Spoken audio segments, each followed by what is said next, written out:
Y'all, Luka Doncic is the best player left playing in the NBA playoffs at the current moment, right?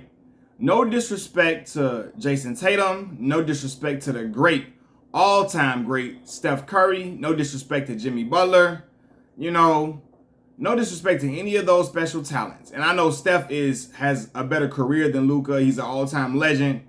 But Steph ain't been having a particularly great playoff run this season. Luka Doncic, on the other hand, he balling out of his goddamn mind. Y'all, what I just witnessed last night, that shit was crazy. I have never seen an on-court debacle like that in an NBA playoff game ever before.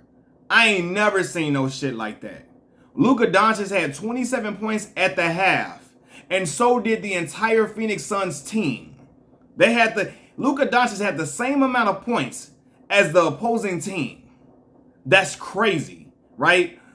And the Dallas Mavericks beat the Phoenix Suns by a score of 123-90, and the game wasn't even that close.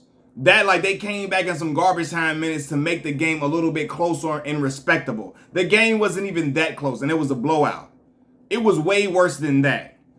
The sun has set on the Phoenix Suns after they were eliminated last night from the playoffs. And y'all, after what, I've been watching Luka play for a while now, Luka is nothing short of special.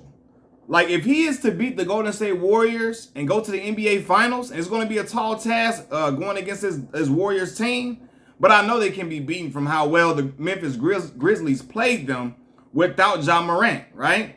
I know they got chinks in their armor. It's easier said than done to defeat that team with those all-time great shooters and that great talent. You got Jordan Poole playing out of his mind and all of that. It's going to be a tall task. But I believe Luka and the Dallas Mavericks are up for that task without question. If Luka and the Dallas Mavericks beat the Golden State Warriors and go to the NBA Finals, Luka's run is going to be reminiscent of LeBron James in 2007 when he led his Cleveland Cavaliers team to the NBA Finals after defeating I remember when they got past the Pistons. And he scored the last 26 points or something crazy like that to go into double overtime and close the game out in emphatic fashion. Right? And I was watching that brother like LeBron play before my eyes at 22 years old. I was in my 8th grade year. Right? 8th grade year, I'm watching this at home and I'm marveling at what I'm seeing because I'm like, damn, it's no way this dude is this young balling up a veteran team like this. A team that's on paper easily is supposed to beat him and his squad. The Phoenix Suns were supposed to beat the Dallas Mavericks on paper, right? All across the board, when you look at the matchups, when you look at the talent on both sides, the Phoenix Suns had far superior talent than the Dallas Mavericks team. Of course, the Dallas Mavericks have Luka, but no, and people respect Spencer Dinwiddie's game.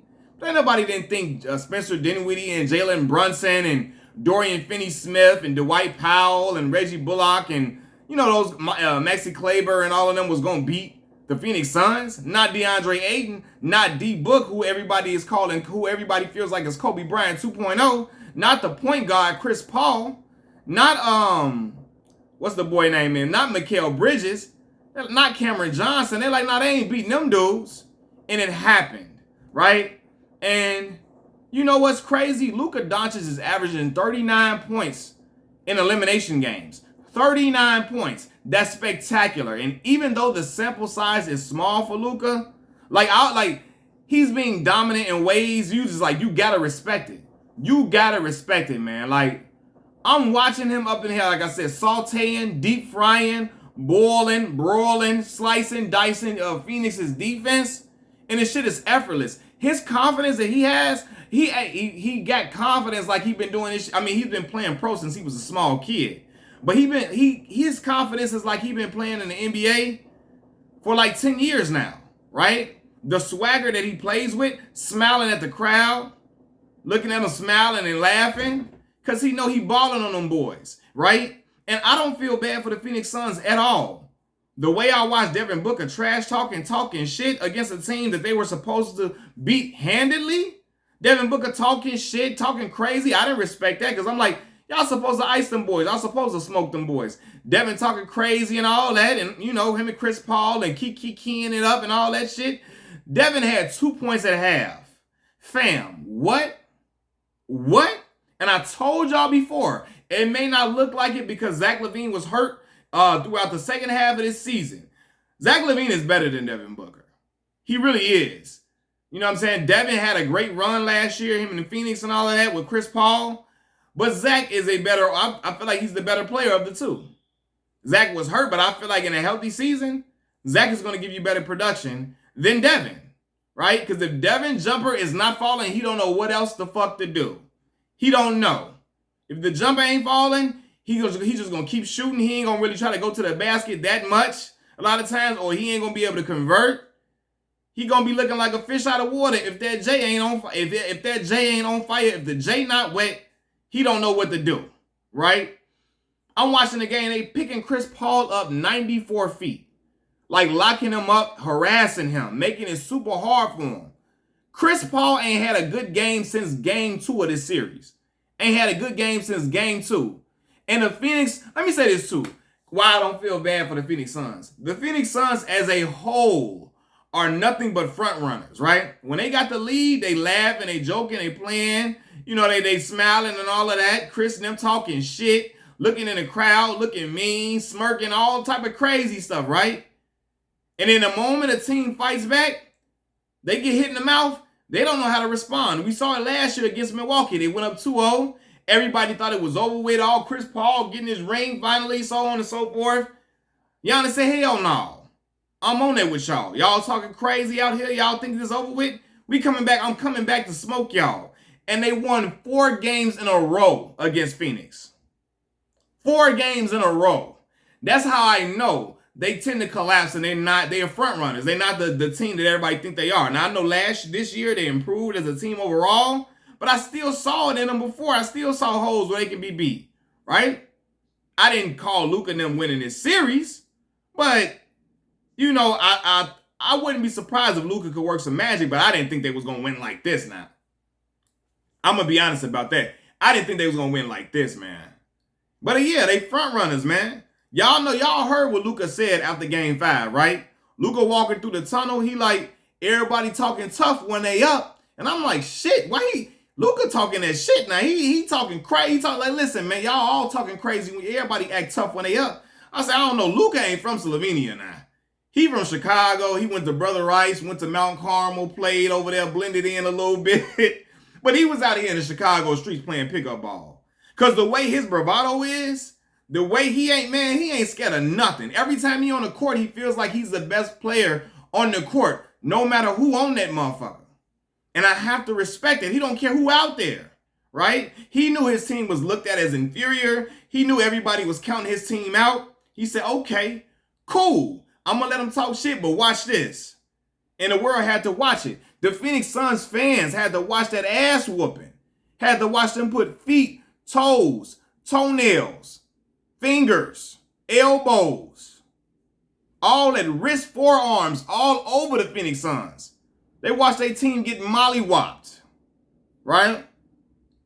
And it was nothing. They wasn't gonna come back from that. I saw that shit at half. I said it's over with. They don't have no momentum to come back from that. They already front run, so they can't come back from that, man.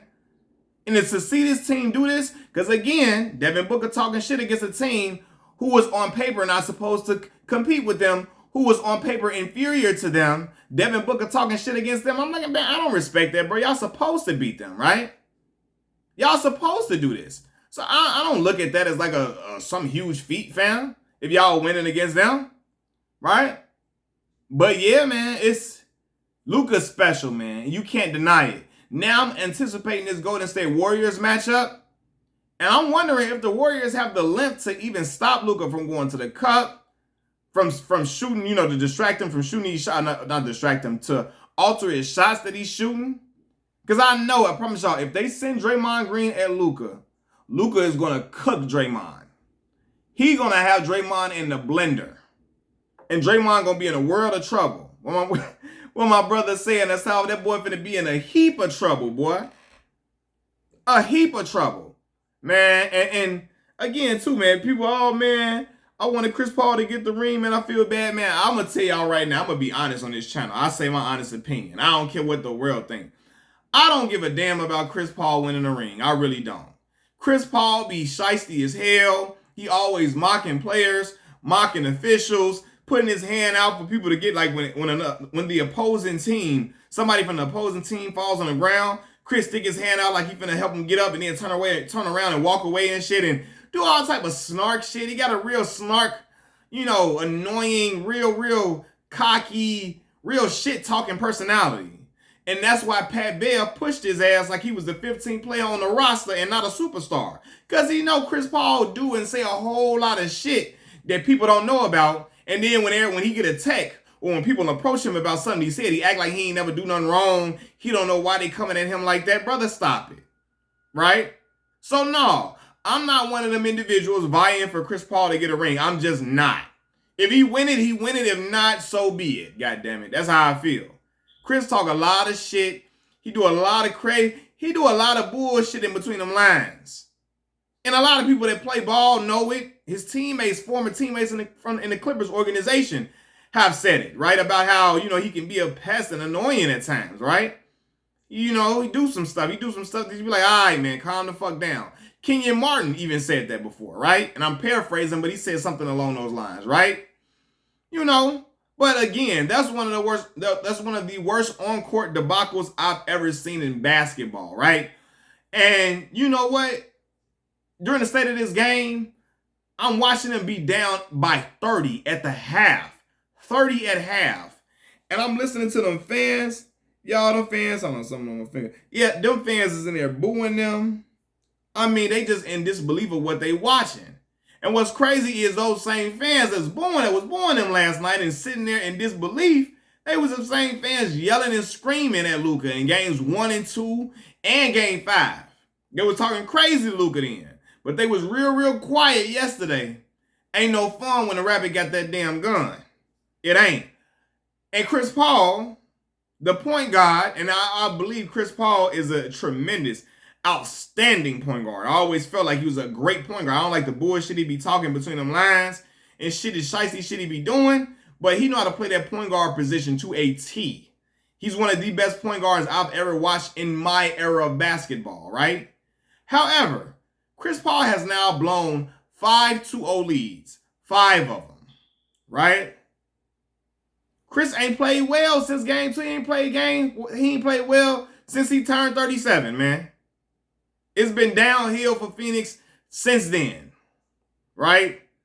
And yeah, man, if Luka and the Mavs beat the Golden State Warriors is going to remind me of the 2007 run that LeBron James had when he went, he ran through the Eastern Conference at 22 years old and then matched up against the San Antonio Spurs. Now, LeBron was swept in that series, but people were just amazed at the fact that he got the Cavaliers, aka the YMCA League, with Ira Newble, Danielle Marshall, Boobie Gibson. Who was on that team? Sasha Pavlovich, Zydrunas Ilgauskas, Anderson Varejao. A whole lot of scoring liabilities on that roster, right? And LeBron got them boys to the finals. That was an immaculate feat. I don't care what nobody say, right? But yeah, man, Luka is special, flat out, right? Special, flat out. And again, man, every time I watch that young brother, I think, damn, shit. I wish he was playing in a Bulls uniform. And I ain't gonna lie, man. He's fun to watch. And to me, he's easy to root for, man. For real. In this series, Luka led in every single category except for block shots. That's a LeBron James type stat. That's LeBron James type dominance, man. And yeah, I ain't gonna lie. Now that Giannis Antetokounmpo and the Milwaukee Bucks have been eliminated, I'm rooting for Luka and the Mavs to go ahead and make it, right?